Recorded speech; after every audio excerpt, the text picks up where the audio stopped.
After my wealthy grandfather passed away and left his entire fortune to me, my parents, who had neglected me my whole life, tried to take it through a lawsuit.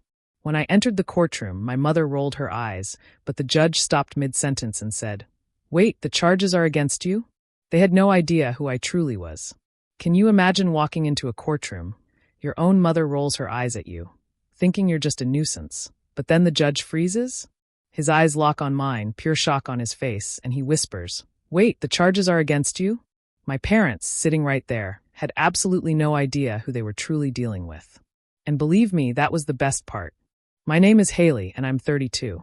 My mother, Diane, rolled her eyes the second I walked into that courtroom. It wasn't subtle either. It was the kind of eye roll that screams, "Here we go again," like I was the inconvenience in her perfectly crafted victim narrative. But then Judge Brennan froze. His eyes darted from the paperwork to my face, and I watched recognition hit him like a freight train. "Wait," he said slowly, setting down his pen. "These allegations are against you?" My parents truly had no idea who I really was. And honestly, that was the most satisfying part. So, let me back up 3 months. My grandfather, Judge William Parker, had passed away. 40 years on the Supreme Court bench. This man actually raised me while my parents were off living their best lives, pretending I didn't exist. His funeral was massive. Every judge, attorney, and politician in the state showed up to pay respects. I delivered the eulogy. My parents? They sat in the back row, arrived late, left before the reception. Classic Diane and Scott Morrison behavior. I hadn't seen them in over a decade. Not since my 18th birthday, when my grandmother died, and they showed up for exactly 90 minutes before disappearing again. Here's the thing about my parents. My mother got pregnant at 18, decided motherhood cramped her style. My father was a promising hockey player with big dreams. A baby didn't fit their aesthetic. So, they did what selfish people do. They dropped me at my grandparents' house when I was 3 months old and basically vanished. Oh, they visited twice a year if the stars aligned, Christmas, and maybe my birthday. Diane would show up in designer clothes, kiss the air near my cheek, and spend the entire visit critiquing how Grandma was raising me. Too soft, apparently. Meanwhile, Scott avoided these visits entirely because Grandpa called him out for being a deadbeat. So, I watched my father on TV instead. Every time the Bruins played, Grandpa had the game on. Not because he cared about hockey, but because he wanted me to know my father existed somewhere, even if he chose not to exist in my life. I never felt like I was missing anything, though. Grandma Helen and Grandpa William gave me everything. Real love, the kind that shows up.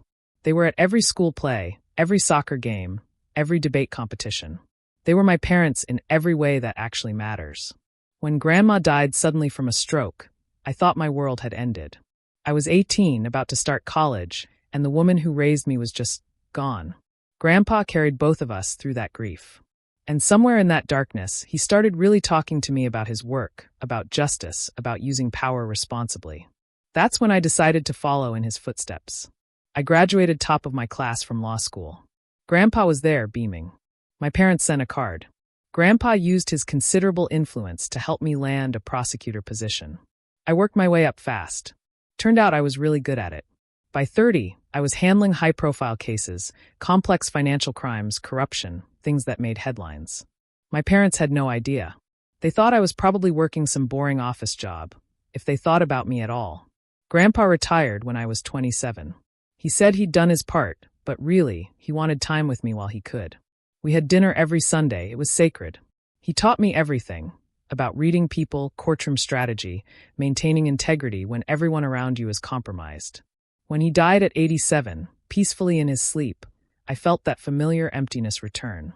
But this time, I wasn't a lost 18-year-old.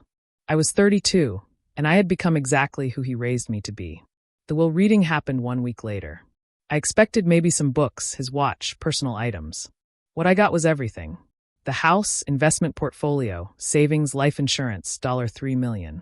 Everything he spent decades building, he left to me with one very specific provision in a sealed letter. My dearest Haley, it began. Asterisk, you are reading this because I am gone. But my love for you continues. You are the greatest joy of my life. I leave you everything because you earned it. Not through blood, though you are my blood, but through showing up, through loving me and your grandmother when others could not be bothered. Your parents made their choice long ago. This is mine. Be strong, my girl. Asterisk, I cried reading that. Not sad tears, but validation tears. The attorney handed me another envelope. Documentation.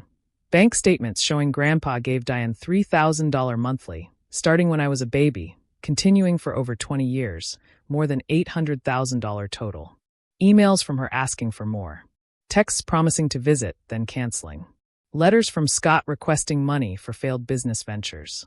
A paper trail of their neglect and their greed. Your grandfather anticipated they might contest this, the attorney said. He wanted you armed with proof. Smart man.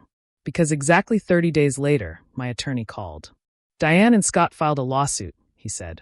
They were claiming undue influence, saying Grandpa wasn't competent, that I manipulated an old man, that they deserved their share.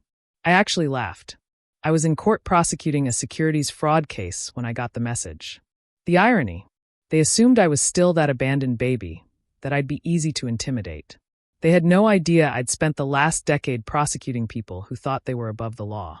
They had no idea their grandfather had prepared me for exactly this moment. And they definitely had no idea who Judge Marcus Brennan was. Which brings us back to that courtroom, that moment of recognition. Judge Brennan had been Grandpa's clerk 23 years ago, before he became a judge himself. He knew exactly who I was. He knew I was a senior prosecutor. He knew what Grandpa meant to me. And he knew the people suing me were the same people who couldn't be bothered to visit a dying man. My mother's attorney stood up, some guy named Richard Palmer, who specialized in exploiting emotional arguments when facts weren't on his side. Judge Brennan paused. Your Honor, he said, before we proceed, I need to disclose that I had a professional relationship with Judge Parker. If either party objects to me hearing this case, speak now. I watched Palmer whisper frantically with my parents. Diane looked nervous. Scott looked annoyed. Finally, Palmer stood. No objection, Your Honor. Big mistake. Judge Brennan nodded. Then let's proceed, Mr. Palmer. Your opening statement. And that's when things got interesting. Growing up in my grandparents' house was like living in a completely different universe from whatever world my parents inhabited. And honestly, best thing that ever happened to me. My earliest memory is being 4 years old, standing on a stool in Grandma's kitchen, making chocolate chip cookies. She let me pour in way too many chocolate chips. Never got frustrated, just laughed and said the best cookies had extra love and extra chocolate. Grandpa would come home, still wearing his robes sometimes, scoop me up, flour in my hair and all, and ask about my day like I was the most fascinating person alive. I'd tell him about the ants I found or the picture I drew, and he'd listen like I was presenting oral arguments before the Supreme Court. They never badmouthed my parents to me. Not once. When I asked why Mommy and Daddy didn't live with us, Grandma would say they were busy with important things. I believed that for years. Kids believe what they're told when the people telling them are kind. But I wasn't stupid. I noticed things like how other kids' parents showed up to school events and mine didn't. How friends talked about family game nights, while I spent those times with people who went to bed at 8 o'clock. How birthday cards from Diane and Scott arrived weeks late with messages so generic they could have been written to anyone. The first time I really understood something was wrong, I was 7. Christmas concert at school. I had a solo, 3 whole lines in Rudolph, practiced for weeks. Grandma and Grandpa sat front row. Grandpa with his video camera. Grandma with flowers from her garden. After the concert, I saw my friend Emma with both her parents taking photos, hugging. I looked at my grandparents and asked why my mommy and daddy didn't come. Grandma's face did this thing where she tried to smile, but her eyes were sad. They wanted to, sweetheart. They just couldn't make it this time. But I'd heard her on the phone the week before, calling Diane about the concert. The silence on the other end. The excuse about Scott's team holiday party. I learned to stop asking after that. Grandpa taught me chess when I was 8. We'd spend Sunday afternoons at the board, him explaining strategy, teaching me to think 3 moves ahead. He never let me win, which annoyed me initially, but when I finally beat him legitimately at 12, he was so proud he called everyone he knew. Grandma taught me gardening. We had our own section of the yard, tomatoes, peppers, herbs, flowers. She showed me how to tell when soil needed water, how patience and consistent care created beautiful things. I didn't realize until later she was teaching me about life, not just plants. They came to every soccer game, every dance recital, every debate tournament. Grandpa cleared his calendar no matter what case he was hearing. Grandma made elaborate snacks and signs with my name. They cheered louder than any other parents. I used to be embarrassed by their enthusiasm. Now I'd give anything to hear Grandpa's voice yelling from the sidelines one more time. Diane and Scott made their obligatory appearances. Twice a year, like clockwork. Sometimes they'd show up bearing expensive gifts that felt more like obligations than thoughtfulness. Designer clothes I'd never wear. Electronics I didn't need. Things that said we spent money, so we fulfilled our duty. I remember one Christmas when I was 10. Diane showed up in a fur coat and diamond earrings, on her phone the entire time, barely looking at me as she handed over a wrapped box. Inside was a tablet. I already had one from Grandpa. When I tried to tell her, she waved dismissively. Well, now you have two. Give one to a friend. Whatever. Grandma made eye contact with me across the room. Her jaw tightened, but she didn't say anything. She just came over, put her arm around me, and suggested we check on the cookies.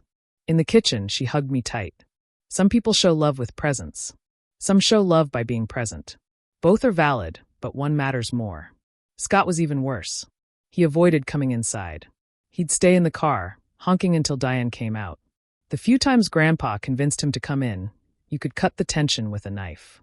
Grandpa had zero respect for him. That was obvious, and Scott knew it. I remember being 12, overhearing them argue. Scott had dropped off Diane after a visit. Grandpa met him at the door. One day, that girl is going to be grown, Grandpa said in that quiet voice that meant he was genuinely angry. And she's going to remember who showed up for her.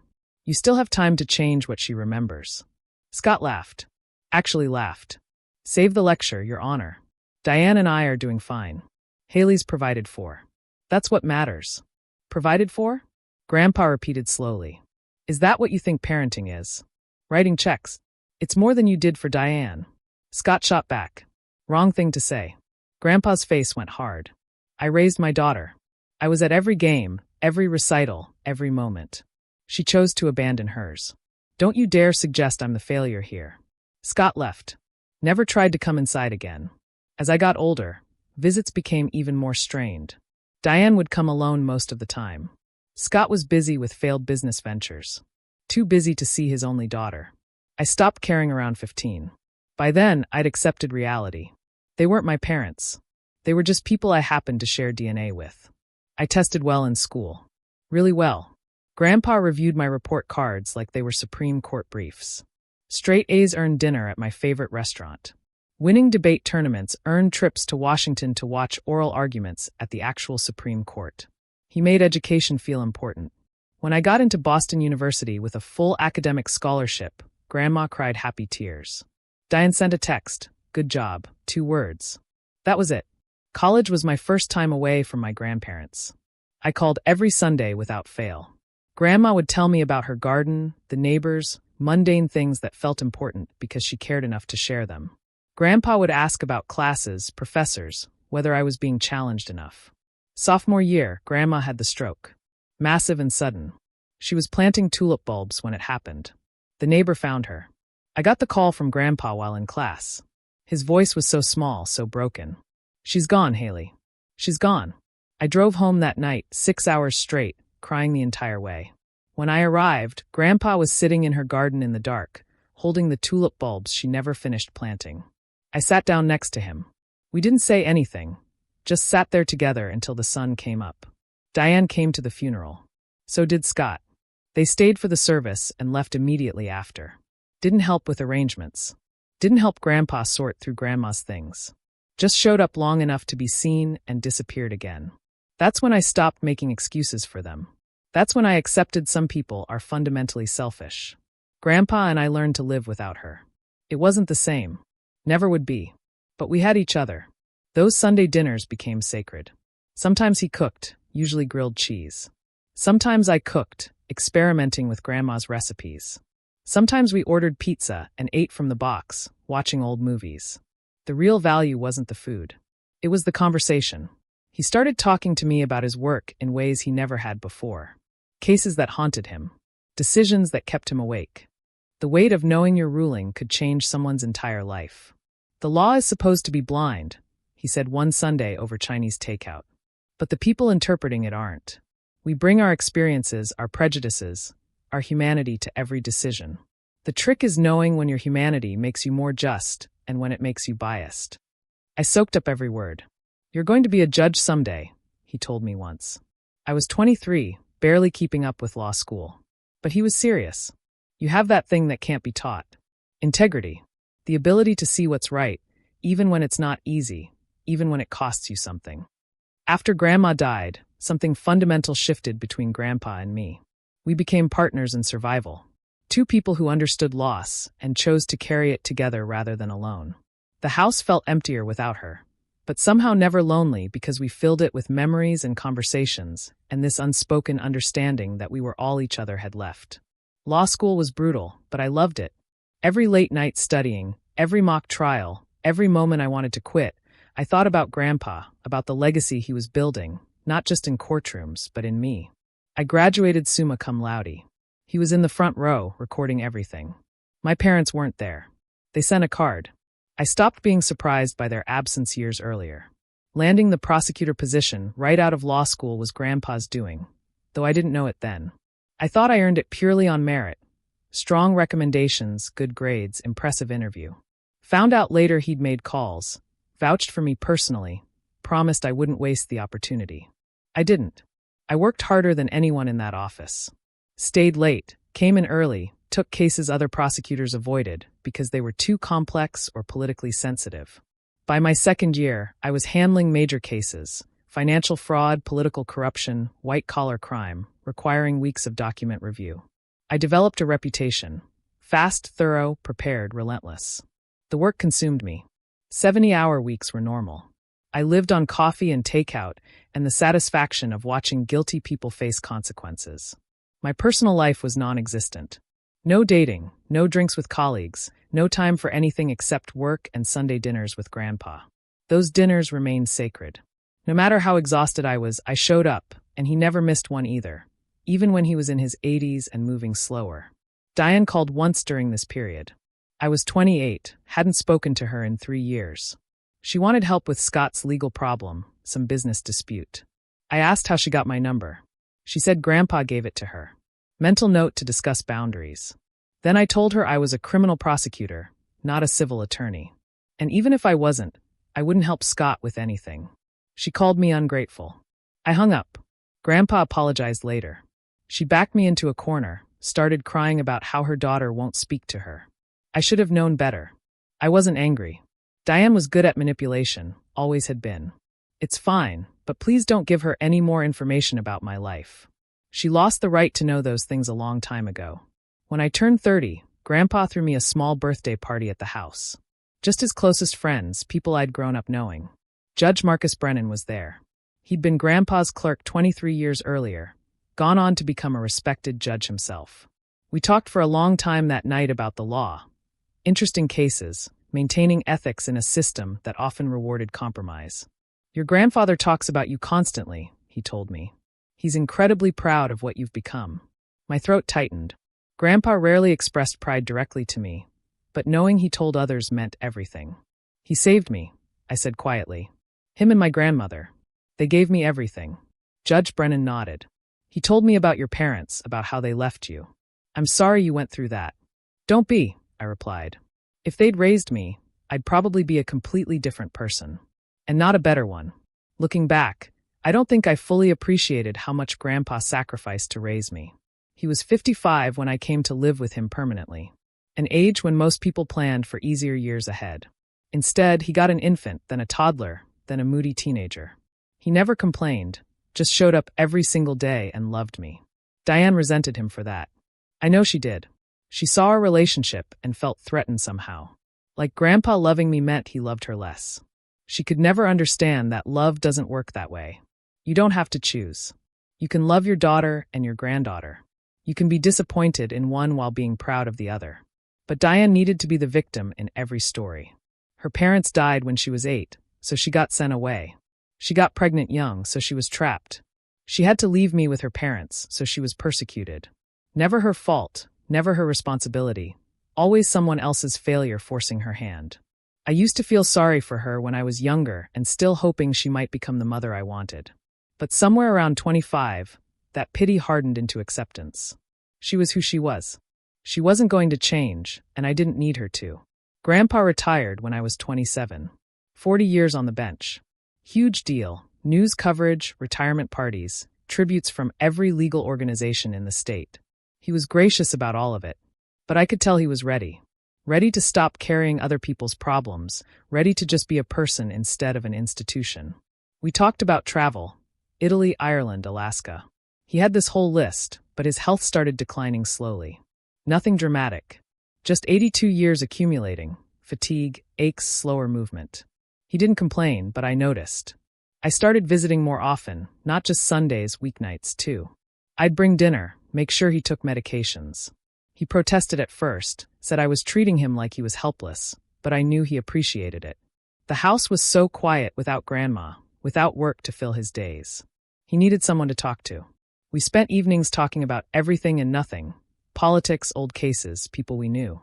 Sometimes we just sat in comfortable silence, him reading, me reviewing case files. Just being together was enough.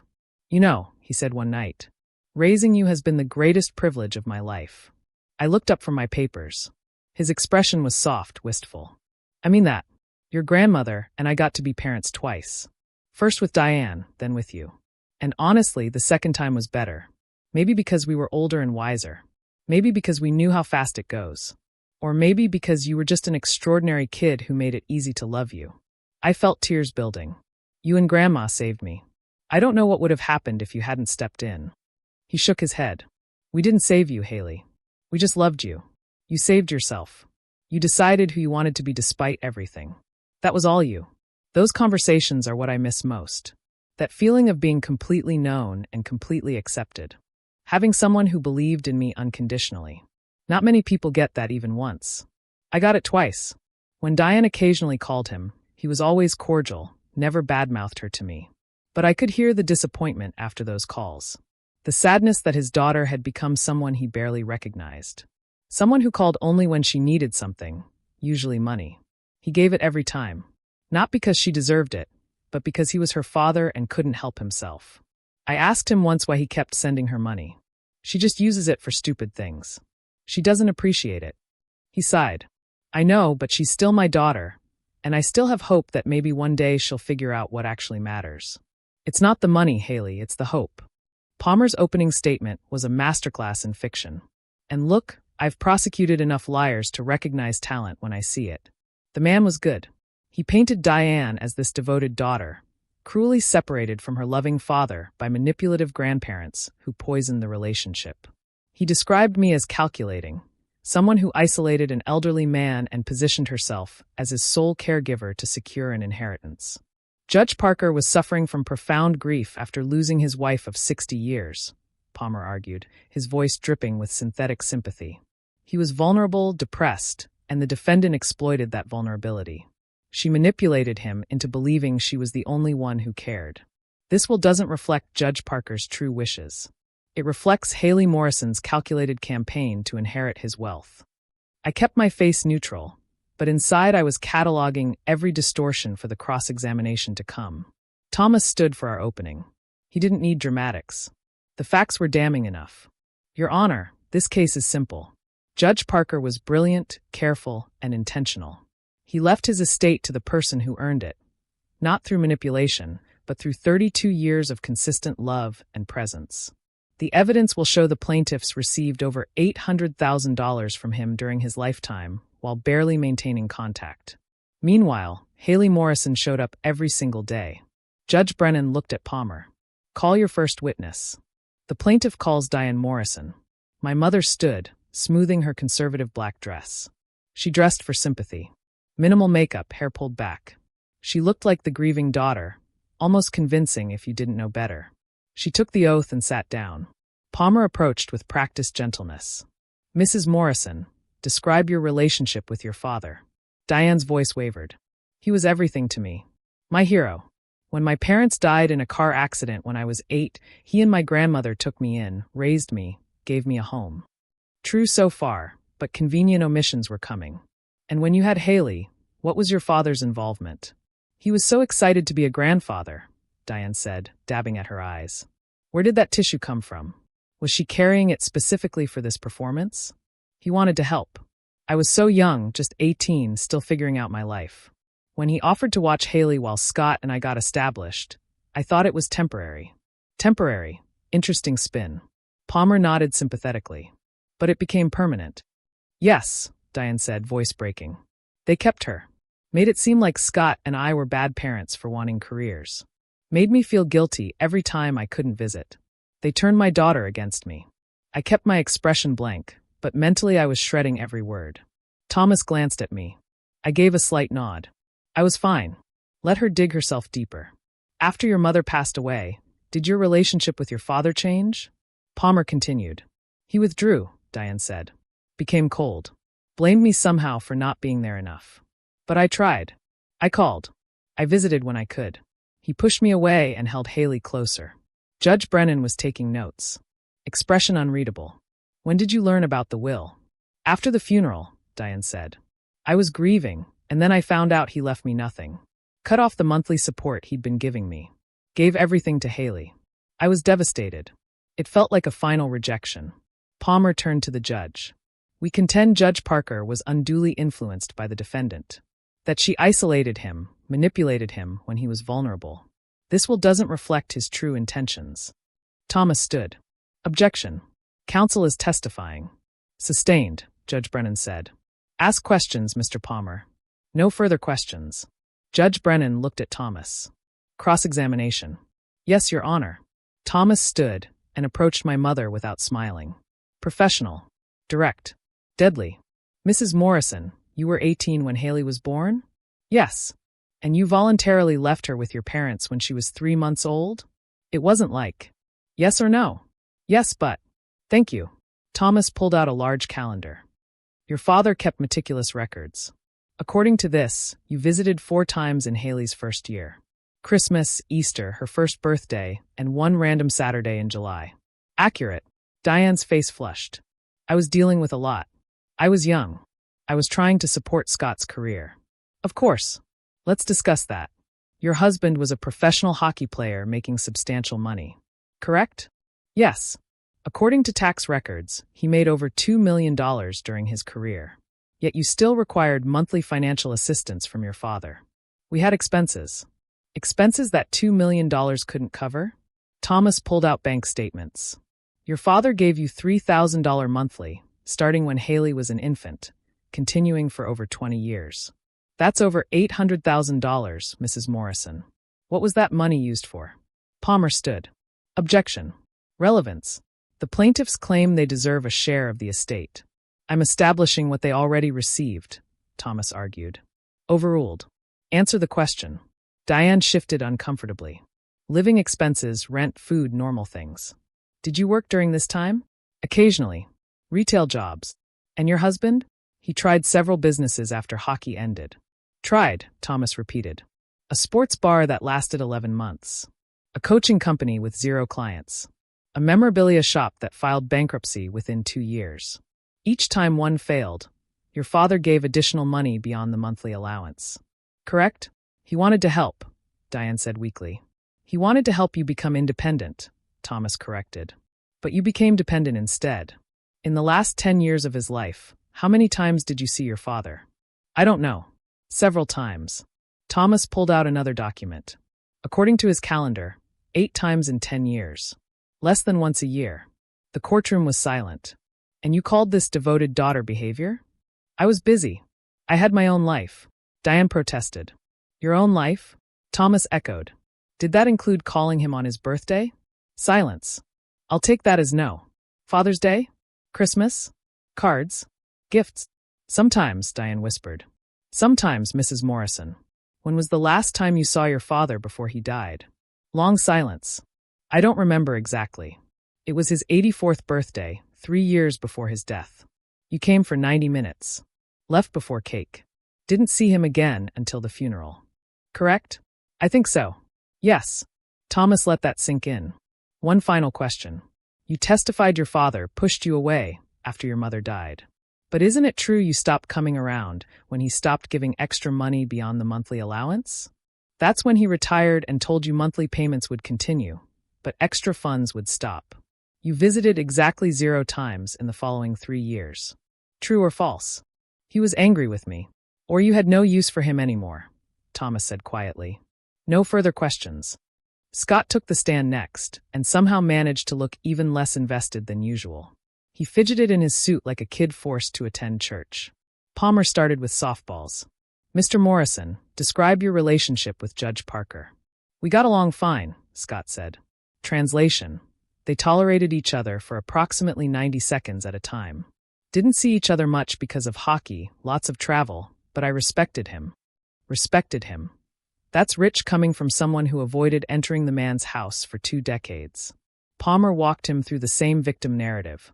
How they tried to be involved, how Grandpa made it difficult, how they felt pushed out. Scott was less convincing than Diane. He kept glancing at the clock like he had somewhere better to be. This was an inconvenience. That much was obvious to everyone. Thomas's cross-examination was surgical. Mr. Morrison, you said you wanted to be involved in Haley's life? Yes. How many of her school events did you attend? Scott blinked. I don't know. Several. Can you name one? Silence. Scott looked at Palmer, who couldn't help him. I was traveling a lot. Your hockey career ended when Haley was 8. After that, you lived 2 hours away. How often did you see her? We had visits. How many? Thomas pressed. I'm asking for a number. I don't remember exactly. Would it surprise you that according to Haley's recollection, you came inside Judge Parker's house fewer than 5 times in 24 years, that you mostly stayed in the car? Scott's jaw tightened. That house was tense. Judge Parker didn't like me. Why didn't he like you? I don't know. He was judgmental. Or perhaps, Thomas said, pulling out more documents, he judged you for abandoning your daughter and then asking him for money when your businesses failed. Let's discuss those failures. 3 ventures, 3 bankruptcies. Each time you asked Judge Parker for financial help, correct? He offered. After you asked, Thomas interrupted. And he gave you money despite barely tolerating you. Why? Because he loved his daughter and wanted to help her even when she married someone he didn't respect, even when that person never showed up for his granddaughter.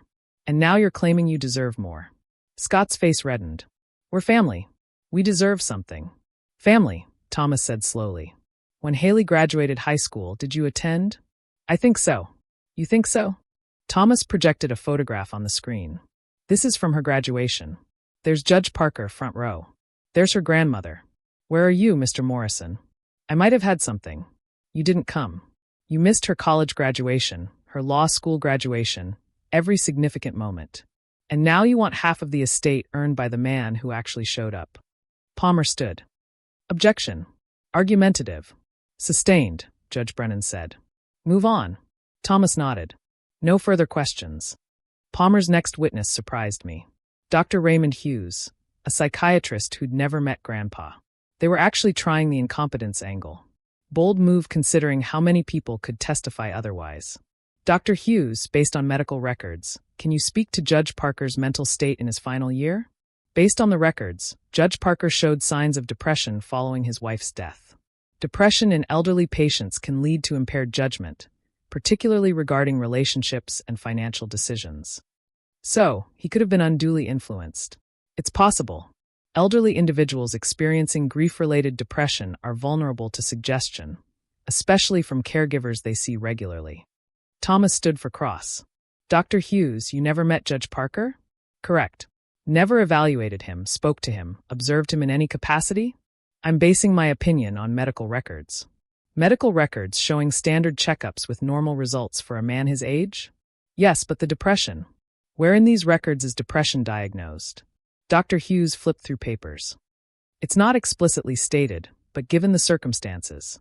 So you diagnosed a man you never met with a condition not present in his medical records, and used that imaginary diagnosis to question his mental competency? I'm offering a professional opinion based on nothing, Thomas said. No further questions. Palmer looked flustered. He called a neighbor who said Grandpa seemed withdrawn in his final years, and a distant cousin who claimed Grandpa once said he wished Diane visited more. Neither testimony helped their case much. Then our turn. Thomas called Judge Andrew Mitchell, who'd served on the Supreme Court with Grandpa. Judge Mitchell, you worked with Judge Parker for over 20 years. Did you observe any decline in his mental faculties? Absolutely not, Judge Mitchell said firmly. William was sharp until the end. We had lunch regularly, discussed complex legal theories, debated current cases. His mind was as clear at 87 as at 60. Did he discuss his estate plans? Yes. He told me he was leaving everything to Haley. Said she earned it through years of devotion. He was very clear. No confusion, no coercion, just a father making sure the person who actually cared for him was taken care of. Thomas called 3 more witnesses. All close friends. All testified to Grandpa's mental sharpness. All confirmed he discussed his will openly and was completely intentional. Then Thomas called the attorney who drafted Grandpa's will. Margaret Chin had been his estate attorney for 30 years. Ms. Chin walked us through creating Judge Parker's final will. He contacted me 2 years before his death. Wanted to update everything. We met multiple times. He was very specific. Wanted Haley to inherit everything. Wanted Diane's monthly allowance ended. He anticipated this might be contested. So he included language affirming his sound mind and clear intentions. Did he seem confused or coerced? Not at all. He was methodical. Brought documentation to support his decisions. Wanted no ambiguities. What kind of documentation? Records of financial support he'd given Diane over the years. Calendars showing visit frequency. He wanted to ensure if this went to court, the truth would be clear. Palmer had nothing on cross. Margaret Chin was unshakable. As court recessed for the day, I caught my mother's eye. She looked away quickly. Good. She should be uncomfortable. Tomorrow I would testify. Tomorrow I'd finally say everything I'd wanted to say for 32 years, under oath on the record, with a judge who knew the truth. I woke up early, nerves humming, but not from fear, from anticipation. Today I'd finally tell my truth, and they'd have to sit there and listen, under oath on record, with a judge who understood. I dressed carefully, navy suit, simple jewelry, hair pulled back. Professional, credible, someone who earned every penny. Thomas met me at the courthouse. You ready? More than ready. Remember, just tell the truth. Don't let Palmer get under your skin. I smiled. I prosecute criminals for a living, Thomas. I know how to handle hostile questioning. Fair enough, he laughed. Let's go. The courtroom filled quickly. Word had spread. Grandpa had been well known. People were curious. Judge Brennan took the bench. Mr. Goldstein, call your next witness. Thomas stood. The defense calls Haley Morrison. I walked to the stand, raised my right hand, swore to tell the truth. Finally, Thomas started gently. Haley, tell the court about your childhood. I took a breath. I was born when my mother was 18. She and my father decided they weren't ready for parenthood. When I was 3 months old, they brought me to my grandparents. What was supposed to be temporary became permanent. They left and rarely returned. How often did they visit when I was young? Maybe 3 or 4 times yearly. As I got older, less. By my teens, twice a year if lucky. Christmas and sometimes my birthday. My father even less. How did that affect you? I learned early. I couldn't count on them. But I had my grandparents. They showed up to everything. School plays, soccer games, debate tournaments. They helped with homework. Taught me to cook. Took me to museums. They were my parents in every way that mattered. Did Diane and Scott contribute financially? No. My grandparents paid for everything. Clothes, school supplies, college, law school, everything. Diane and Scott took money from my grandfather, but never gave anything. Thomas walked me through my entire childhood. Every missed event, every broken promise, every unanswered call. The Christmas Diane spent on her phone. The Father's Day Scott didn't answer for 3 days. I kept my voice steady, factual, not asking for sympathy, establishing a pattern. When your grandmother died, what happened? I took a semester off college to be with my grandfather. He was devastated. 60 years of marriage. I couldn't leave him alone. Did your mother help? She came to the funeral, left immediately after. Didn't help with arrangements. Didn't check on him afterward. I moved home for 6 months to make sure he was okay. And after, you grew closer. I called every day, visited every Sunday for dinner. When he retired, we spent even more time together. He mentored me in my career, taught me everything about the law. He was my grandfather and my best friend. My voice caught slightly. I cleared my throat. When did you learn about the will? At the reading a week after he died. I was shocked. I expected personal items. Had no idea he'd accumulated that much. Certainly didn't know he planned to leave it all to me. Did you ever discuss the will with him? Never. He never told me his plans. I think he wanted me to love him without ulterior motive, which I did. What would you say to the accusation you manipulated him? I looked directly at my mother. I spent 3 decades showing up. I didn't manipulate him. I loved him. There's a difference. Thomas sat down. Now came Palmer's cross-examination. He stood slowly. That look attorneys get when they think they've found an angle. Miss Morrison, you testified you saw your parents rarely, but couldn't you have reached out more? Tried harder. I was a child for most of that time, I replied calmly. Children don't arrange visits. Parents do. But as an adult? As an adult, I realized they weren't interested. They called only when needing money, showed up only when convenient. I stopped chasing people who didn't want to be caught. Palmer paced. You paint yourself as devoted, but isn't it possible you isolated your grandfather from his daughter? Made yourself indispensable so he'd leave you his money? I didn't need to isolate him. They isolated themselves. My grandfather made his own decisions based on who actually showed up for him. You were ambitious. Went to law school, became a prosecutor, all with his help, his connections. Weren't you using him to advance your career? I kept my expression neutral despite simmering anger. My grandfather mentored me because he wanted to. Because he was proud of me. Because watching me succeed gave him joy. That's not manipulation. That's family. Palmer tried different angles. Suggested I poisoned Grandpa against Diane.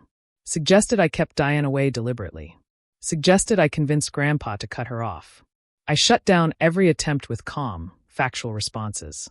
Isn't it true you benefited financially from your relationship with him? Palmer tried. In what way? He paid for your education, living expenses, everything. Yes, because I was his granddaughter and he wanted to, just like he gave my mother over $800,000 over 20-plus years. The difference? I was actually present in his life. I didn't just take his money. I gave him my time, my love, my company. What did she give him? Objection. Palmer shouted. Argumentative. Sustained. Judge Brennan said, but the point was made. Palmer tried to regain control. Let's talk about his final year. You visited frequently, some might say too frequently. Were you checking his mental state, making sure he didn't change the will? I visited because I loved him and he was alone. If I'd cared about the will, I would have asked about it. I never did. He made his decisions without any input from me. How convenient. Palmer sneered. Ms. Morrison, isn't it true you knew exactly what you'd inherit, that you spent years positioning yourself for this moment? I leaned forward slightly. Mr. Palmer, I spent years loving my grandfather. If inheritance was my motivation, I wasted a lot of time. I could have been building my own wealth instead of having dinner with an old man every Sunday. But I chose him because he was worth more than any amount of money. Something your clients never understood. Palmer's face reddened. No further questions. I stepped down and returned to my seat. Thomas leaned over. You did great. I nodded, focused on my mother. She was crying. Actual tears, genuine remorse, or realizing she was losing. Hard to tell with Diane. Judge Brennan looked at both attorneys. Anything else? Thomas stood. One more piece of evidence, Your Honor. He projected images on the screen. Photographs from my childhood. Grandpa at my soccer games. Grandma at a recital. Me and Grandpa at graduations. Every major moment documented. Notice who's missing, Thomas said. Diane and Scott Morrison. Not because they were excluded, because they chose not to be there. Then financial records, every payment to Diane, every excuse for needing more money, every promise to visit that she broke. The evidence was overwhelming. Judge Brennan studied everything carefully. I've seen enough, he finally said. We'll recess until tomorrow for closing arguments and ruling. As we left, I felt lighter. I'd said everything I needed. The truth was out. Now we just waited for justice. Closing arguments were scheduled for 9 a.m. I barely slept, but not from worry, from anticipation. This was almost over. One way or another, by tomorrow, I'd know whether Grandpa's wishes would be honored, or whether my parents would successfully rewrite history. The courtroom was packed when we arrived. Estate disputes weren't usually this interesting, but add a prominent judge, a prosecutor granddaughter, and decades of family dysfunction, and suddenly everyone wants front row seats. Judge Brennan took the bench exactly on time. Mr. Palmer, your closing argument. Palmer stood and launched into his final appeal. He talked about blood being thicker than water, about how Diane was Grandpa's daughter and deserved consideration, about how I was just the granddaughter, as if love and loyalty ranked lower because of generational gaps. Judge Parker was a man suffering from profound grief, Palmer argued. He lost his wife of 60 years. He was vulnerable, depressed, susceptible to influence. The defendant took advantage of that vulnerability. She isolated him from his daughter. She positioned herself as his sole caregiver. She manipulated him into believing she was the only one who cared. This will is not a reflection of Judge Parker's true wishes. It's a reflection of Haley Morrison's calculated campaign to inherit his wealth. He went on like that for 20 minutes, building a narrative that had no basis in reality, but sounded convincing if you didn't know the facts. When he sat down, Thomas stood. He didn't need dramatic flair. The facts spoke loudly enough. Your Honor, this case is actually very simple. Judge Parker was a brilliant legal mind who spent 40 years making carefully considered decisions. His will was no different. He left his estate to the person who earned it, not through manipulation, but through decades of consistent love and presence. Thomas walked the judge through the evidence methodically. The documentation of Diane's neglect. Financial records showing she took hundreds of thousands while giving nothing. Testimony from Grandpa's colleagues confirming his mental clarity. The calendar proving the Morrisons' absence. The plaintiffs claim Judge Parker was unduly influenced, but the evidence shows he was simply making logical choices based on observed behavior. He gave his daughter every opportunity, every chance to be present, every benefit of the doubt. She failed to show up. Haley Morrison did show up every single day. That's not manipulation. That's devotion. Thomas paused, then made a risky move. Your Honor, you knew Judge Parker. You clerked for him. You saw his character, his integrity. Do you believe he was the type of man who could be manipulated by his granddaughter? Or was he the type of man who made decisions based on principles and observation? It was risky, bringing the judge's personal knowledge into it. But Palmer had opened that door when he didn't object to Judge Brennan hearing the case. Judge Brennan's expression remained neutral. The court will take a brief recess to review the evidence and render a decision. We stood as he left. I looked at my parents. Scott looked bored, checking his phone like he was waiting for a dentist appointment. Diane looked anxious. Her earlier courtroom tears replaced with genuine worry. She should be worried. 30 minutes felt like 3 hours. Finally, the bailiff called us back. Judge Brennan returned with a thick folder. My heart pounded. This was it. I have reviewed all evidence and testimony carefully, he began. This is a difficult case because it involves family relationships which are complicated and often painful. However, my role is not to judge the quality of these relationships. My role is to determine whether Judge Parker's will should stand as written. He looked directly at my parents. The plaintiffs argue that Judge Parker was unduly influenced and mentally incompetent. The evidence does not support either claim. Multiple witnesses testified to his mental clarity. His medical records show no cognitive decline.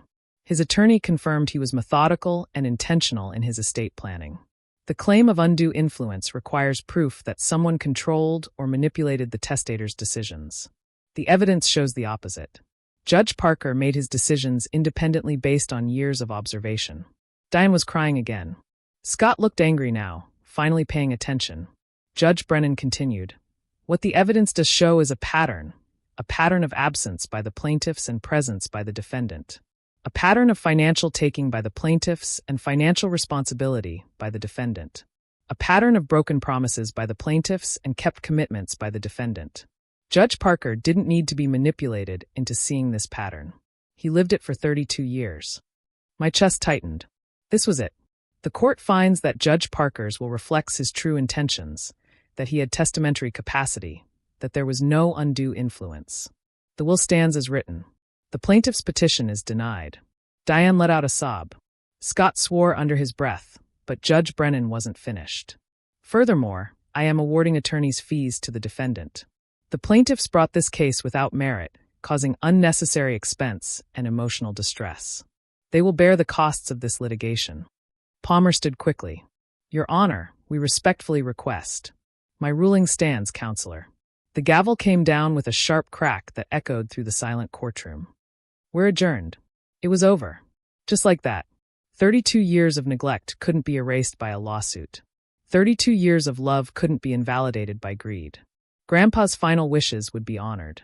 And better yet, my parents would have to pay for the privilege of losing. Thomas shook my hand. Congratulations, Haley. I nodded, unable to speak past the emotion clogging my throat. As we gathered our materials, my mother approached, mascara streaking her face. Haley, please. Can we talk? I looked at her. Really looked at her. She was crying, makeup smeared, looking older than her 50 years. For a moment, I almost felt something. Not sympathy exactly, more like pity. "There's nothing to talk about, Diane." "I'm your mother," she said desperately, reaching for my arm. I stepped back. "You're the woman who gave birth to me. My mother was Helen Parker. My father was William Parker. They earned those titles by showing up. You're just Diane, a stranger who took my grandfather's money for 30 years and now wants more." "Please," she whispered. "I made mistakes, but I'm still your mother." "No," I said firmly. "You had every chance to be my mother. Every birthday, every Christmas, every Sunday for 32 years, you chose not to show up. You don't get to claim that title now just because there's money involved." She tried again to reach for me. I stepped back further. "Don't contact me again. Don't call. Don't show up at my house. Don't send letters or emails. We're done. We've been done since I was 3 months old. This just makes it official." I walked out of the courtroom with Thomas. Behind me, I heard Diane sobbing, Scott's angry voice telling her to pull herself together. But I didn't look back. Not once. For the first time in my life, I felt completely free. Free from hoping they'd change. Free from wondering if I was enough. Free from carrying the weight of their failures. Grandpa had given me one last gift. He'd proved I wasn't wrong. That love matters more than blood. That showing up matters more than showing off. That I deserved everything I received because I earned it through years of simple, consistent presence. The first thing I did after leaving the courthouse was visit Grandpa's grave. I sat on the grass next to his headstone, next to Grandma's. The tulips I'd planted months ago were blooming. "We won," I said quietly. "They tried to take it, tried to rewrite history, but the truth came out. Your wishes will be honored." The wind rustled through the trees. I like to think it was him acknowledging me, letting me know he was proud, that he knew I'd fight for him the way he always fought for me. I stayed there for a long time, crying a little, laughing a little, thanking them both for saving me when my parents couldn't be bothered, promising to honor their legacy, to use the inheritance wisely, to live the kind of life they'd be proud of. As the sun set, I finally stood to leave, but not before planting more tulip bulbs around their headstones. A reminder that love endures, that it grows back every spring, that it survives even when the people we love are gone. I drove home that night feeling lighter than I had in months. Justice had been served, the truth had prevailed, and I could finally move forward without looking back. Or so I thought, because life had a few more surprises in store. 6 months after the verdict, life had settled into a new rhythm. Work, gym, occasionally meeting friends for dinner. Mostly just existing in the space I'd created for myself. The inheritance sat safely invested, growing quietly while I continued working because the work mattered more than the money ever could. Then one Saturday morning, my doorbell rang. I wasn't expecting anyone. Through the peephole, I saw a woman in her 60s I didn't recognize. I opened the door cautiously. "Can I help you, Haley Morrison?" she asked. "Yes, I'm Patricia Caldwell. I was your grandfather's neighbor for 30 years. I remembered her vaguely. The woman who'd found Grandma after the stroke. "Of course. Please come in." She followed me inside, clutching a large envelope. I should have come sooner, but I wasn't sure if it was my place. After the trial, though, I felt like you needed to see this. She handed me the envelope. Inside were letters, dozens of them, all in Grandpa's handwriting, addressed to Diane but never sent. "I found them when I helped clean out his study after he died," Patricia explained. "Your grandfather asked me to help sort his papers. These were in a drawer marked unsent." I read a few. "I hope you don't mind, but I needed to know what they were before giving them to you." I pulled out the first letter. Dated 20 years ago. "Dear Diane," it began. Asterisk, I'm writing this because I can't seem to say it to your face without anger creeping in. Haley had her dance recital today. She was wonderful. She kept looking at the audience, searching for you. I watched her face fall when she realized you weren't there. How many more times will I have to watch my granddaughter's heartbreak because you can't be bothered to show up? Asterisk, I read through more letters, each one documenting another missed moment, another broken promise. Another attempt by Grandpa to understand why his daughter had become someone he didn't recognize. Some were angry, some sad. All were heartbreaking. One letter dated just 2 years before his death stood out.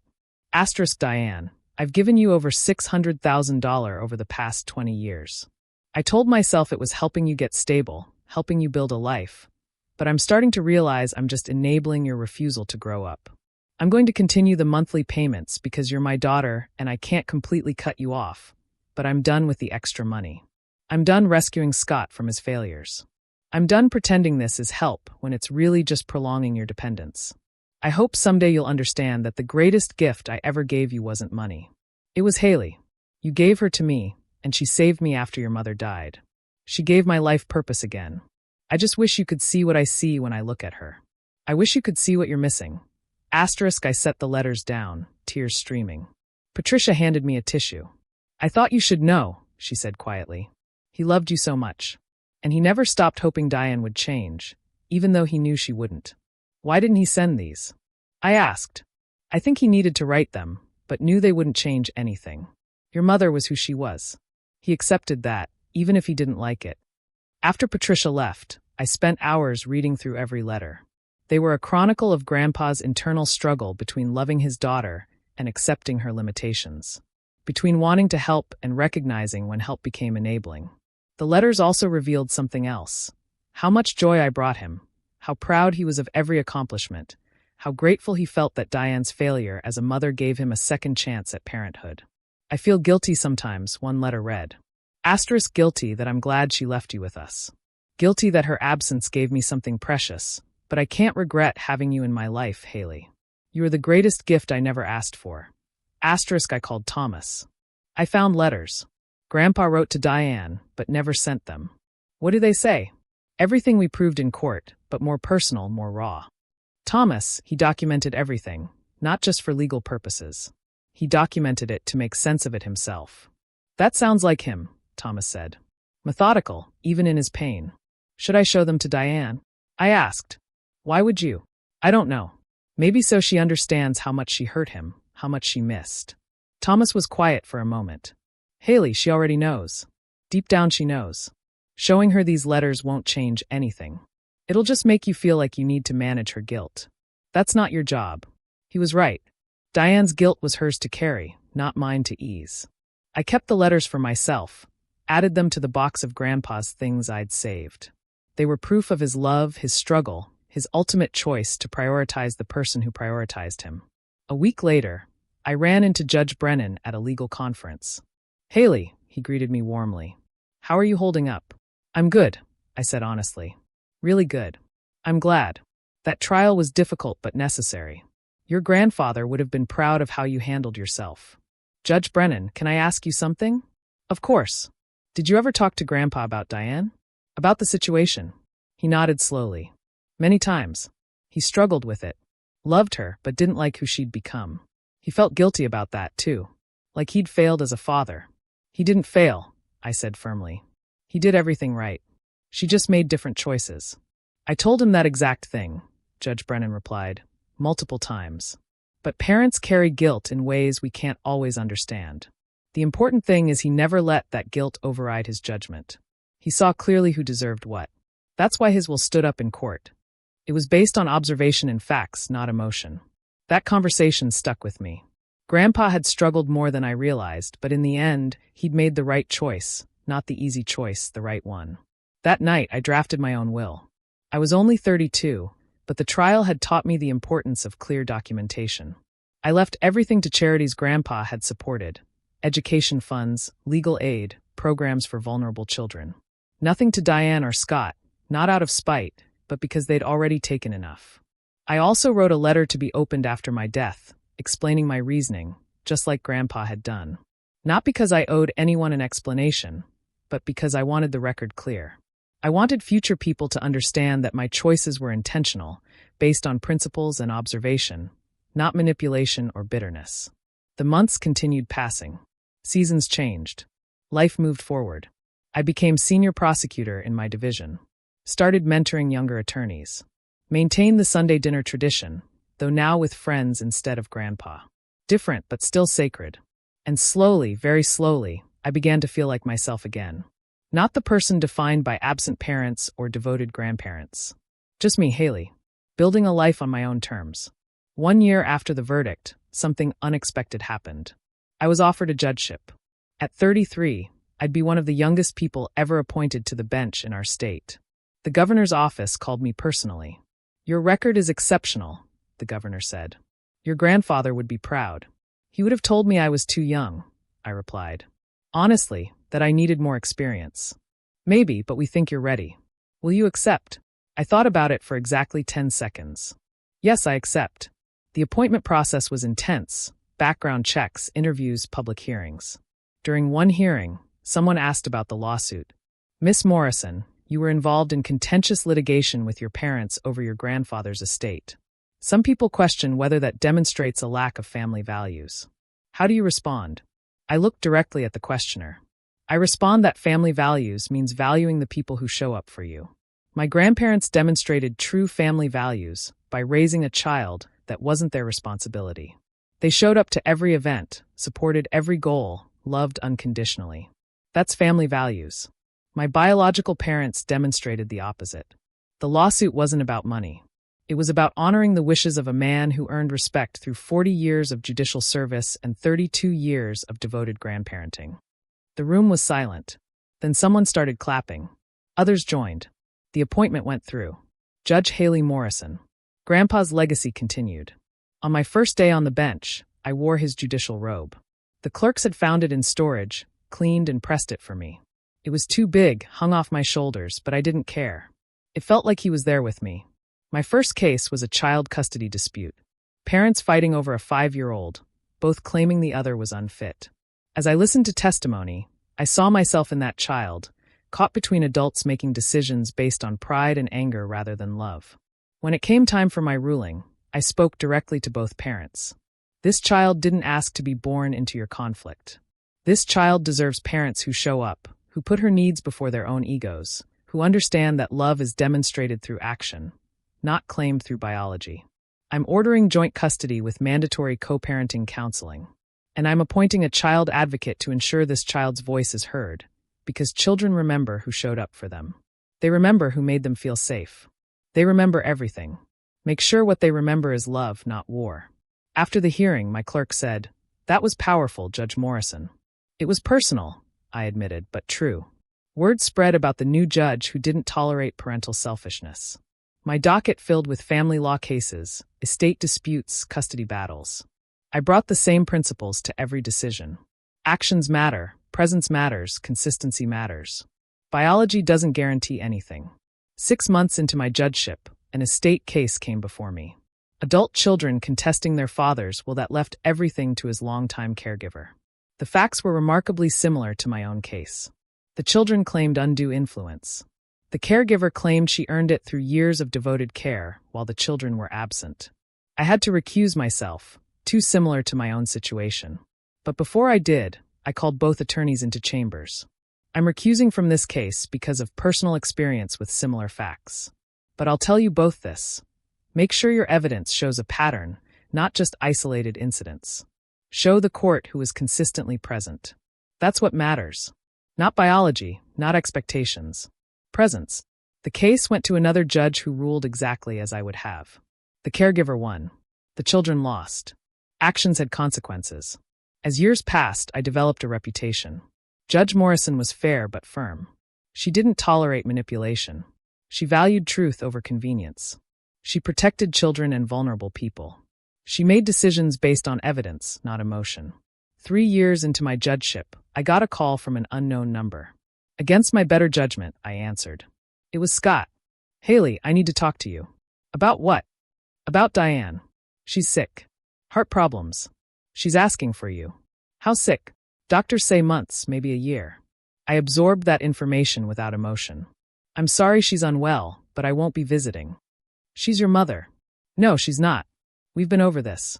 She made her choices. I've made mine. She has regrets. I'm sure she does. Regret is easy when you're facing consequences. Tell her I hope she finds peace, but I won't be part of that process." "You really are cold," Scott said. "I'm honest. There's a difference. Goodbye, Scott." I hung up and blocked the number. Did I feel guilty? A little, but guilt doesn't obligate me to anything. She had 33 years to build a relationship with me. She chose not to. Her illness didn't erase that history. Work continued. Cases came and went. I made decisions that affected people's lives. Always thinking about Grandpa, about his principles, about doing what was right rather than what was easy. 5 years after taking the bench, word came that Diane had died. Scott sent a brief email. No details. Just thought you should know. I read it once and deleted it. I didn't attend the funeral. Didn't send flowers. Didn't reach out to Scott. She was a stranger who happened to give birth to me. Her death didn't change anything. People at work who knew my story asked if I was okay. I'm fine, I said. Honestly, she wasn't part of my life. Her death doesn't change that. Some thought I was heartless, others understood. I didn't care either way. I knew my truth. I knew what I'd lived through. I knew who showed up and who didn't. That was enough.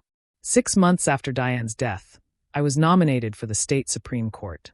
At 38, I'd be one of the youngest justices in history. The confirmation hearings were brutal. Every decision scrutinized, every word analyzed, and of course, someone brought up my parents.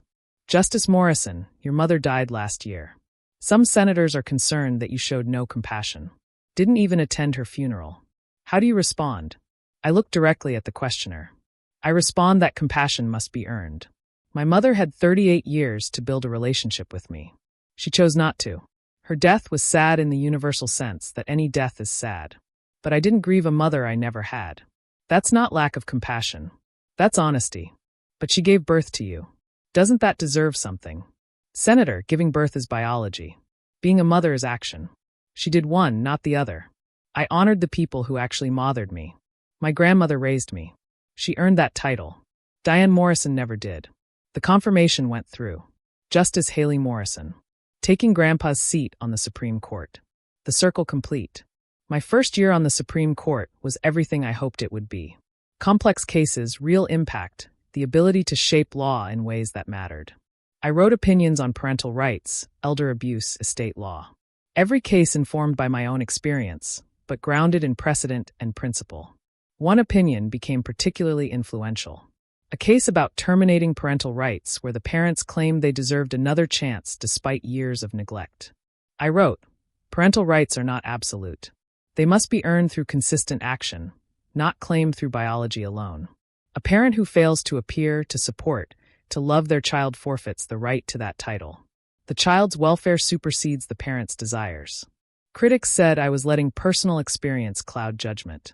Supporters said I was finally prioritizing children's needs over parents' feelings. I said I was just telling the truth. That opinion changed how courts in our state viewed parental rights cases. It gave judges a framework to prioritize children without guilt. 2 years into my tenure on the court, I got an unexpected package. Inside was a small jewelry box and a note from someone I didn't recognize. Asterisk found this in Scott Morrison's belongings after he passed. Thought you might want it. Asterisk Scott was dead. I felt nothing. The box contained Diane's wedding ring. Simple gold band. I stared at it for a long moment, then put it in a drawer and never looked at it again. 10 years after Grandpa died, I was invited to give a speech at the law school. They wanted me to talk about my career, about being on the Supreme Court, about cases I'd worked. I agreed. But as I prepared, I realized I wanted to say something different. Something about family, about love, about the difference between biology and belonging. The auditorium was packed with law students, young faces looking to learn about success. I stood at the podium and set aside my prepared remarks. I'm Justice Haley Morrison. I sit on the state Supreme Court in the seat my grandfather once held. But that's not what I want to talk about today. I want to talk about who raised me. I told them the story, the real one. About being abandoned as a baby. About grandparents who didn't have to choose me, but did. About learning that family is built through action. About the will, the lawsuit, the trial. About standing up for the people who stood up for me. My grandfather left me everything he had, I said. Not because I manipulated him, but because I showed up every day for 32 years. And when people questioned whether I deserved that inheritance, I had to prove it. I had to show that love and presence matter more than bloodlines. The students were silent, listening. Here's what I learned. Success isn't just about your career. It's about your integrity. It's about showing up consistently, especially when it's hard. It's about honoring the people who invest in you by becoming someone worthy of that investment. I could have taken the money and walked away, gone into private practice, made millions. But that's not what my grandfather would have wanted. He wanted me to use everything he gave me to make a difference. So, I stayed in public service. I work long hours. I see difficult cases. But I also get to hold people accountable. I get to stand up for people who need someone in their corner. That's the legacy my grandfather left me. Not the money, but the purpose. The speech got a standing ovation. Afterwards, students lined up to talk. Some shared their own stories of complicated families, of grandparents who raised them, of parents who failed them. You don't make peace with it, I told them honestly. You accept it. You acknowledge that some people will disappoint you. And then you find the people who won't. You build your own family. You choose people who choose you back. 15 years after Grandpa died, I was sitting in my chambers when an old photograph fell out of a law book. Me, Grandpa, Grandma, at my 8th birthday, covered in frosting, laughing, completely loved. I stared at that photo for a long time. They gave me everything, not just opportunities. An example of what love looks like in action. I kept that photo on my desk from that day forward. A reminder of where I came from. Not from Diane and Scott, though they created me biologically, but from Helen and William Parker, who created me in every way that mattered. People still ask if I have regrets. If I wish I'd reconciled before they died. The answer is no. Because reconciliation requires two people wanting to bridge a gap. They never wanted that. They just wanted access to money. To claim credit they didn't earn. I don't regret standing firm. I don't regret honoring Grandpa's wishes. I don't regret choosing presence over biology. Those weren't mistakes. They were principles. I'm Justice Haley Morrison. I sit on the state Supreme Court. I make decisions that affect thousands of lives. I protect children, vulnerable people, those who need someone to stand up for them. And I do it knowing the people who truly raised me would be proud. Not because of the title, but because I never compromised who I was. That's my grandfather's real legacy. Not the money, though that provided security. His real legacy was teaching me that love is a verb. That family is built through action. That showing up consistently is the greatest gift you can give. And that honoring the people who showed up for you is the greatest gift you can give back. So no, I don't regret anything. I regret that my grandparents aren't here to see this, but I know they knew. Even at the end, they knew exactly who I was and who I would be, and they made sure I had everything I needed to become her. That's not a sad ending. That's justice. That's love. That's truth. 20 years after Grandpa died, I received an honor I never expected. The state was renaming the Supreme Court building after him, the William Parker Justice Center. They asked me to speak at the dedication ceremony. I stood at the podium, looking at his portrait, now hanging in the main hall. Justice William Parker was many things, I began. A brilliant legal mind, a champion of justice, a mentor to countless attorneys and judges. But to me, he was simply Grandpa, the man who saved me when no one else would. The man who taught me that love is demonstrated through action, not claimed through biology. I told the assembled crowd about Sunday dinners, about chess games, about the way he made me feel like the most important person in the world. He could have said no when my parents abandoned me. He was in his 50s, planning for retirement, looking forward to easier years. Instead, he got a baby, then a toddler, then a teenager. He never complained. He just showed up. Every single day. People sometimes ask me if I'm bitter about my childhood, about being abandoned. I'm not, because being left with William and Helen Parker was the greatest gift I ever received. They showed me what real family looks like, what real love requires, and they prepared me to stand here today, in this building that now bears his name, continuing his work. The ceremony was beautiful. His portrait was perfect, captured that look he got when he was deep in thought, considering all angles before making a decision. I stood in front of it for a long time after everyone left.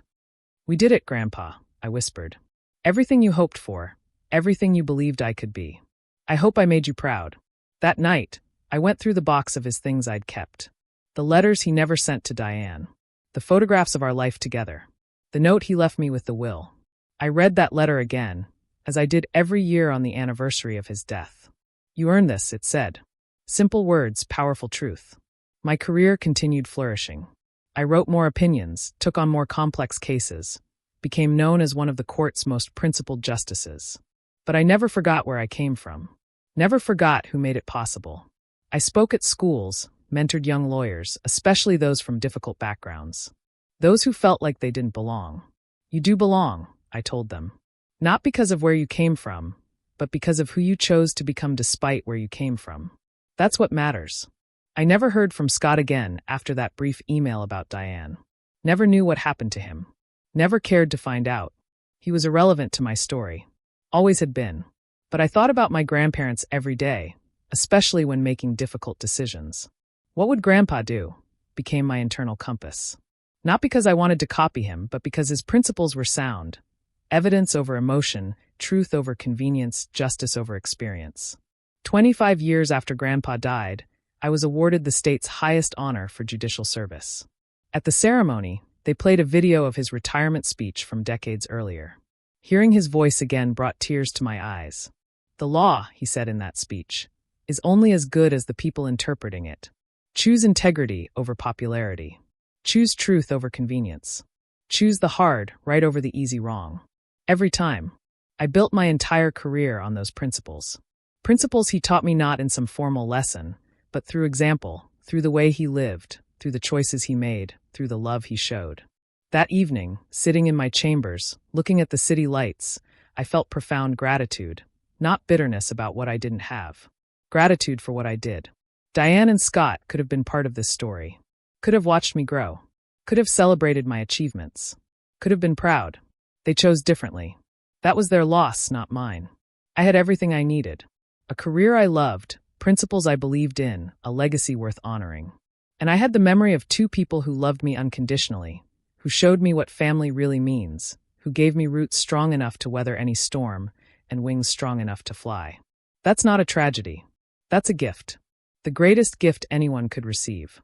As I prepared to leave my chambers that night, I looked once more at the photograph on my desk. Me, Grandpa, Grandma, covered in birthday cake frosting, laughing. That moment captured everything. Pure joy, pure love, pure acceptance. Thank you, I whispered to the photograph, for everything. For choosing me. For loving me. For making me who I am. And I swear, even though it was just a photograph, I could feel them smiling back. Proud of the woman I'd become. Proud that their love had created something lasting, something good, something that would outlive all of us. Because love like that doesn't die. It just transforms. It becomes principles. It becomes strength. It becomes legacy. That's what family really is. Not the people who share your blood, but the people whose love flows through your veins long after they're gone. The people who shaped your soul. The people who showed you what you're capable of becoming. My grandparents did that for me. And in honoring them, in living by their principles, in continuing their work, I keep them alive. That's the real ending to this story. Not that my parents died estranged, but that my grandparents' love lived on. In every decision I make, in every person I help, in every principle I uphold. They're not gone. They're here. In everything I am. In everything I do. Forever.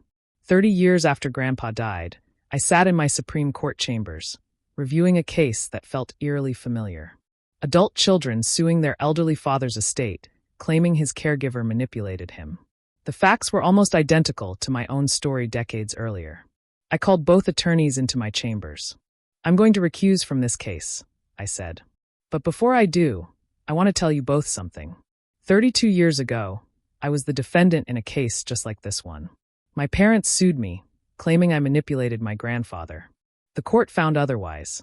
I went on to build a career honoring his legacy. I'm telling you this so you understand why I take these cases seriously, because the truth matters.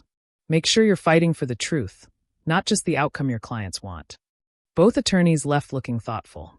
The case went to another justice who ruled the same way Judge Brennan had ruled for me. The caregiver won, the children lost. Because actions have consequences, pattern matters, truth prevails. That evening, I drafted what would become my final major opinion before retirement. A comprehensive analysis of family law, parental rights, and estate cases. I drew on 3 decades of experience, both personal and professional. Family, I wrote, is not a biological accident. It is a daily choice. It is showing up when you'd rather stay home. It is loving when it's inconvenient. It is sacrificing when it costs you something. Blood may create connection, but only action creates family. Courts must recognize this distinction.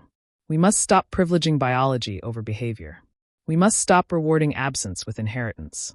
We must start protecting the people who actually show up. The opinion was controversial. It always is when you challenge deeply held beliefs about family. But it was right. I knew it was right because I lived it. That opinion would be my lasting contribution to the law. Long after I was gone, courts would cite it. Judges would reference it. People would use it to protect those who actually deserve protection. 60 years old, 3 decades on the bench. Countless cases decided, countless lives affected. I announced my retirement on the anniversary of Grandpa's death. It felt appropriate. Full circle. "Justice Morrison, what's next for you?" reporters asked at the press conference. "I'm going to do something I haven't done in 30 years, I replied. "Absolutely nothing. I'm going to read books, travel, maybe write. Enjoy the life my grandparents made possible." "Any regrets?" someone shouted. I paused, thought carefully. "No," I said finally. "I've lived exactly the life I was meant to live. I honored the people who deserved honor. I fought for the principles they taught me. I used every gift they gave me. Not just the money, but the values, the strength, the example. I have no regrets." My last day on the bench was emotional. Staff threw a party. Colleagues gave speeches. But the most meaningful moment came when a young attorney approached me. "Justice Morrison, I need to thank you. I was raised by my grandmother. My parents were addicts. When they died, distant relatives tried to claim my grandmother manipulated them into leaving her everything. Your opinion from the Morrison case saved us. The judge cited your case. We won. Because of you." I hugged her, tears streaming. "That's what it was all for," I said. "So others wouldn't have to fight as hard as I did. So the law would recognize what family really means." That night, I visited Grandpa and Grandma's graves for the last time before traveling. I'd be gone for months. Europe, Asia, places they'd always wanted to see, but never did. "I'm taking you with me," I told their headstones. "All those places you talked about, I'm finally going, and I'll think of you at every stop." The tulips around their graves were blooming. 30 years of spring after spring, those flowers came back. Stubborn. Resilient. Just like love. I pulled out the letter Grandpa left me with his will. I'd read it hundreds of times, but never tired of the words. "You earned this," it said. "Through showing up, through loving us, through being you." I folded it carefully and put it back in my pocket. Always carried it with me, a reminder of what mattered. As I drove away from the cemetery, I didn't feel sad. I felt grateful. Grateful for 32 years with them. Grateful for everything they taught me. Grateful for the life they made possible. Diane and Scott never got to see who I became. Never got to celebrate my successes. Never got to be proud. Their choice, their loss. But I didn't waste energy on bitterness. They were footnotes in my story. Biology that created me, but didn't raise me. Grandpa and Grandma were the story. Their love, their sacrifice, their example. That's what mattered. That's what lasted. I thought about writing a memoir, telling the whole story, but I decided against it.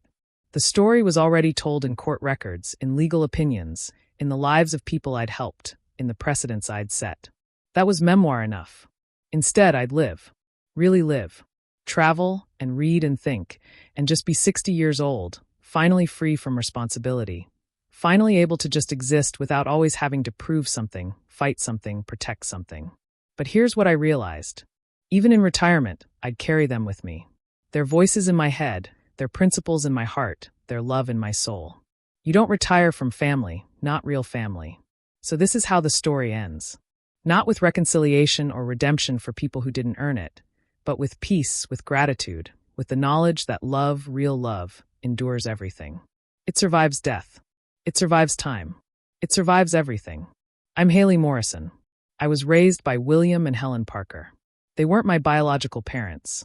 They were my real parents. The ones who chose me. The ones who showed up. The ones who loved me unconditionally for 32 years. And then they left me everything. Not just money.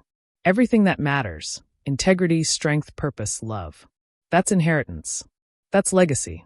That's family. And 30 years after Grandpa died, 52 years after Grandma died, they're still with me, still guiding me, still loving me. Because that's what real parents do. They never leave. Not really. They just transform into principles you carry, into strength you draw from, into love you pass forward. That's the truth. The whole truth, the only truth that matters. Family isn't who shares your DNA. Family is who shows up every single day for a lifetime. And if you're lucky enough to have people like that in your life, you protect them. You honor them. You become worthy of their love. I did that. I became worthy. I honored them. I protected their legacy, and now finally I can rest, knowing I did right by the people who did right by me. That's not a sad ending. That's the best ending possible. That's justice. That's love. That's truth. That's everything. So, after hearing my story, I have to ask, If your own biological parents had neglected you, only to try and claim your inheritance after the loving family who raised you passed away, would you fight them in court? And what does family truly mean to you? Tell me your thoughts in the comments below. Asterisk, asterisk.